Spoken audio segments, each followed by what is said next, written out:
Hello everyone, good morning, good evening, wherever you are in the world. I'm Dean from ESC Scot and I'm here to react to Melodifestivalen 2024. We have our 12 finalists and I am going to be talking about all 12 of them in this video today. Yes, Melodifestivalen concludes this Saturday night. We find out who will be representing Sweden in Sweden this Saturday, and I am genuinely excited to find out who Sweden chooses this year. So I'm going to be watching a recap of all 12 performances and giving you kind of running commentary of what I think about the performances and who do I think has the best chance at winning this Saturday. So without further ado, let's play the intro.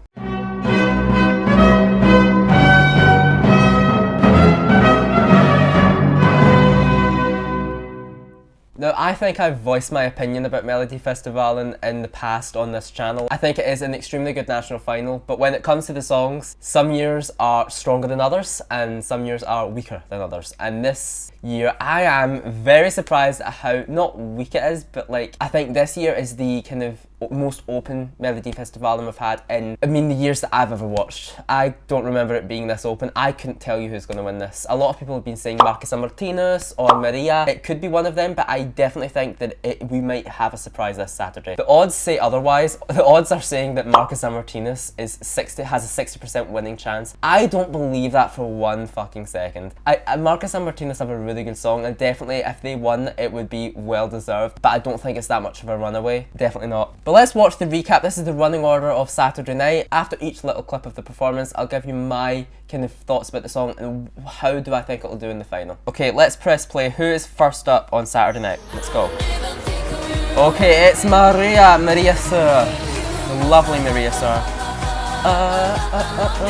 This is a good song, not gonna lie. Staging for this is really good.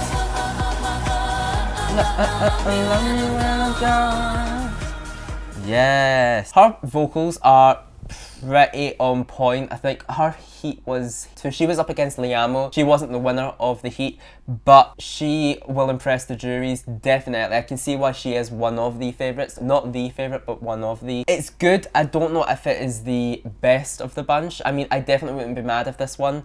I feel like it would be a well-deserved home entry. She has tried before last year, so I'm sure if she got sent this year, it'd be well-deserved. Not sure that she will though, but great song and a great second attempt as well. Okay, next up is, Jay.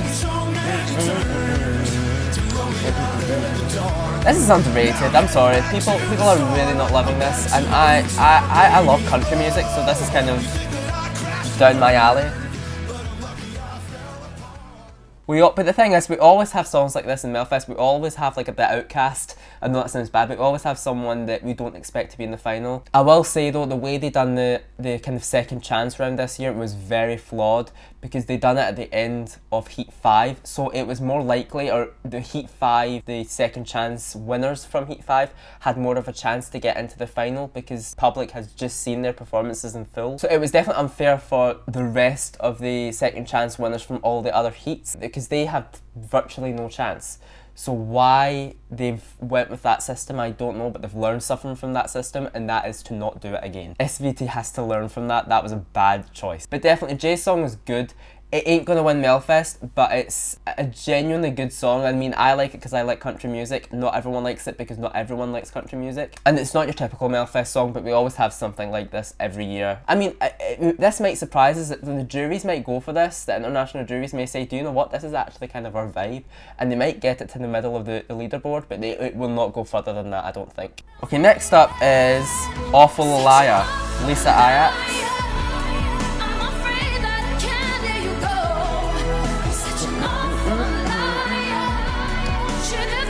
Yeah, her vocals are great.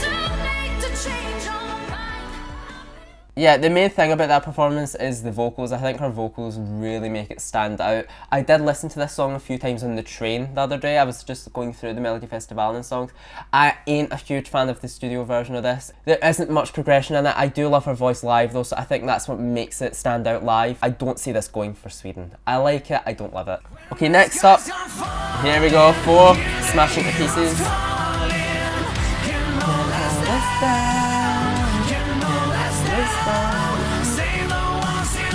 Love his voice. His voice is amazing. I mean, I love them. I loved their song last year. I mean, absolutely love 6 Feet Under. I feel like this is a very, very similar vibe to that. I mean, I've seen a lot of people say I love 6 Feet Under. I like 6 Feet Under more than this. I find them both very similar. I can't differentiate the two. I love them both. I mean, 6 Feet Under will go to Eurovision at one point, I think, for Sweden. I don't know if it will be this year. The song is good. I just don't see it getting enough love from the international jury as much as they did last year. They came 3rd place last year. I mean, if they got that again, I think they'd be happy with that. I'd be happy with that. But then yet again, this is a song where I feel like if this went to Eurovision, this would be so different for Sweden. And not only that, it's so different that there's nothing like this in Eurovision currently. Like that electronic sound mixed with the rock vocals. So this would be different not only for Sweden, but I think for Eurovision. So, I mean, I would love to see Smash It Into Pieces go to Eurovision at one point. Don't know if it is this year though. Okay, next up is Kazi.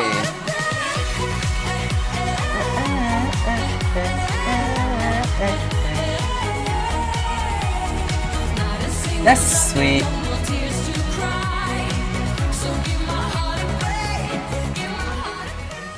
Her vocals I love as well. Her vocals are amazing.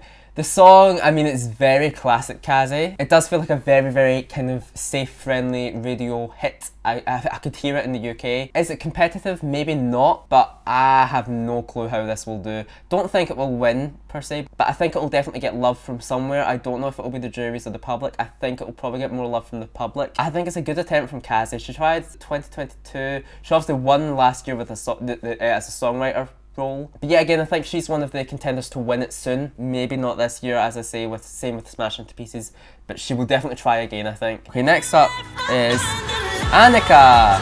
Okay. This is a very pleasant surprise for me. What a voice, wow. Yeah. People are liking this. People are liking this, and I'm like, what? I didn't expect that, to be honest. I did not expect people to love Light as much as they have. The song is your very classic standard ballad that you would hear at Melfest, but the thing that makes it stand out for me is her vocals. Her vocals are, I would say her voice is one of the best we have this year, easily. And if she went to Eurovision, she would probably have one of the best voices at the competition.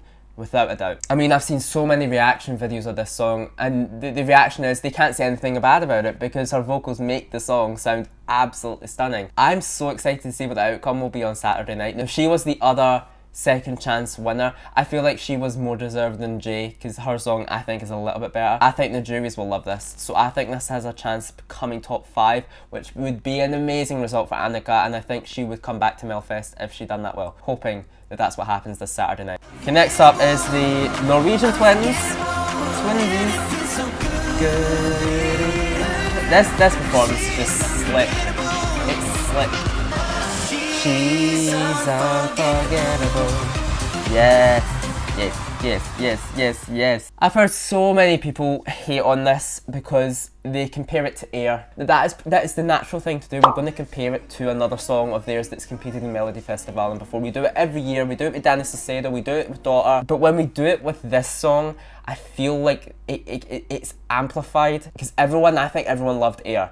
Air was a really good song, and I think if Loreen wasn't there last year, obviously Air would have took it. Air came second last year, and I think if Loreen wasn't eating up all the points last year, Air was going to get them all. So when we compare this song to Air, I don't think it's as strong, but I think the beat in this is it's a lot faster than the Air, and I think it has a little bit more energy as well. It's not as, I don't think it's as I say, as good a song as Air, but this year isn't as strong.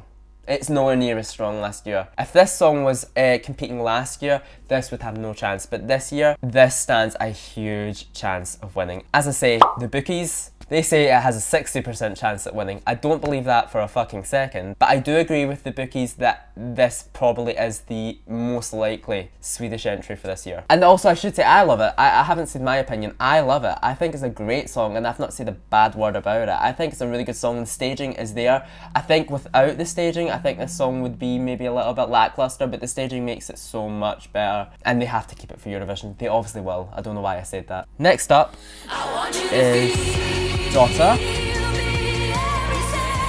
Yeah.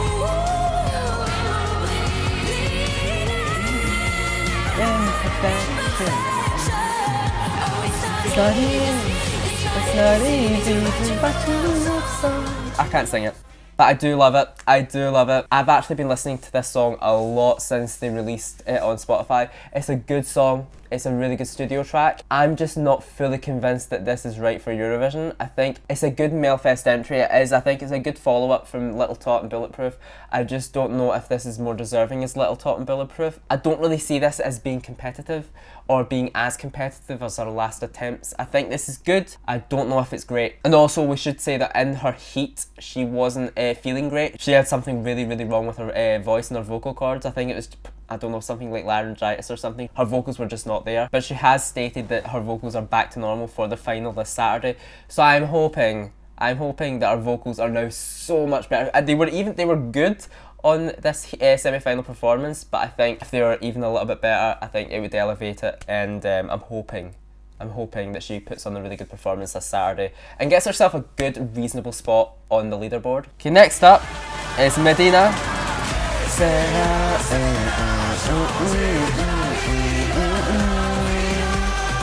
This is fun. It's fun. It's so fucking fun.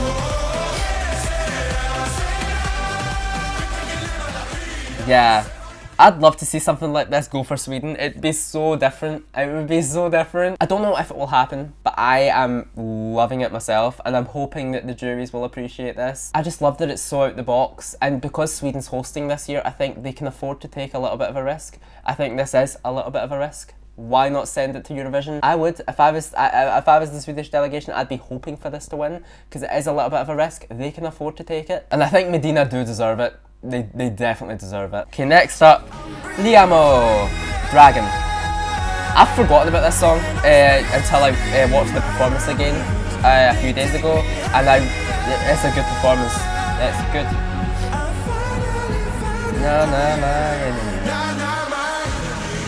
The staging makes this. The staging makes this performance what it is. I think it's really, really inventive. Whoever came up with that staging needs a raise, because it's good. It's a different vibe from his last attempts. I'm not sure that it is the best song out of the bunch, but with the whole package, if you keep it in mind, if you think about all the concepts that they have in the song, the staging, his vocals, it's a good overall package to send to Eurovision. I think this song has what it takes to possibly come top 10 at Eurovision, so I don't know why they wouldn't consider sending something like this. I think the international juries will appreciate this. Public, not sure, but it's late on in the running order, it's 10th.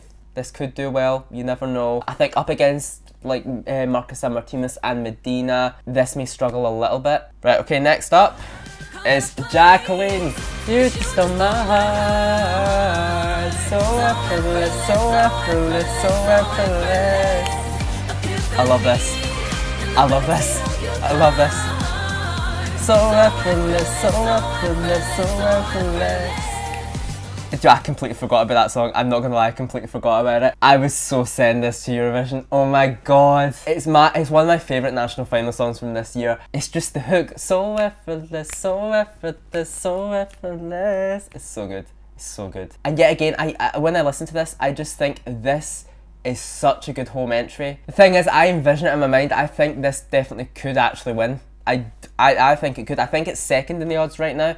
I see a world where this does well with the international juries and public, and it gets enough love that I think this definitely could win. I love this song so much, and the live performance, I think the live performance is maybe a little bit lackluster. They need something else. I think maybe some pyro or something that elevates it a little bit. Her voice is impeccable, almost so close to the studio track. But that's the only thing I would change to maybe elevate the performance. But oh my god, if this went to Eurovision, I would be very happy, and I think it would be in my top 3 of the year, not gonna lie. Come on, Jacqueline, I think it is my winner of this year, not gonna lie. And last up, we have Dani Salcedo.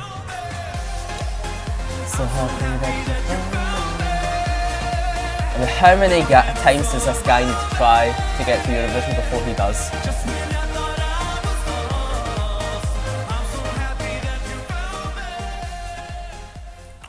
Right, okay, we're done. The thing with Dani, I don't think this is the best attempt of his. I think it's a little bit meh. I really don't like songs that repeat the chorus over and over and over and over again. Like, you get songs where that happens and they're alright. This is one of the instances where it's alright, but it gets annoying for me. It gets really annoying. I'm not gonna lie, this is probably one of my least favourites from this year. It's a fun, upbeat pop song, but I just don't get why they chose this to close the show. Yeah, not my favourite. But there we have it, the 12 songs that are competing in the final of Melfest this year. I think it's now clear to me from doing this video that my favourite is definitely Jacqueline. I love that song. So effortless, so effortless, so effortless. I love it. Let's see what some of these comments say. I've got some comments from the running order from this year, so let's see what they say. Someone says, for me, Marcus and Martinez stand out the most from the running order. I do agree with that. I think Marcus and Martinez have the perfect spot in the running order to win it, but then yet again so does Jacqueline. She's in the 11th spot, so I definitely could see both of them winning. Someone makes a really good point here. Sweden knows how to write a song and how to make a stage for it. They definitely do. I definitely don't see that being a different story this year. I just love how open this final is. We don't know who's going to win. Even though people think they know who's going to win, they don't. Especially the odds. I don't think the odds are fully sure. 60% for Marcus and Martinez is a bit okay. But I'm so excited to watch on Saturday night and see who reigns supreme. Who will be representing Sweden at Eurovision in Malmö. But let me know what you think. Who do you think will win this year? Tell me down below in the comments. We'll have a little conversation about it. Remember to like and subscribe to the channel for more reactions like this, and also check out the ESC Scot blog where you can check out all of the Eurovision updates daily, and also check out the ESC Scot Instagram and TikTok. Thank you so much for watching this Melodifestivalen video, and I'll see you in the next one. See you then, and bye bye.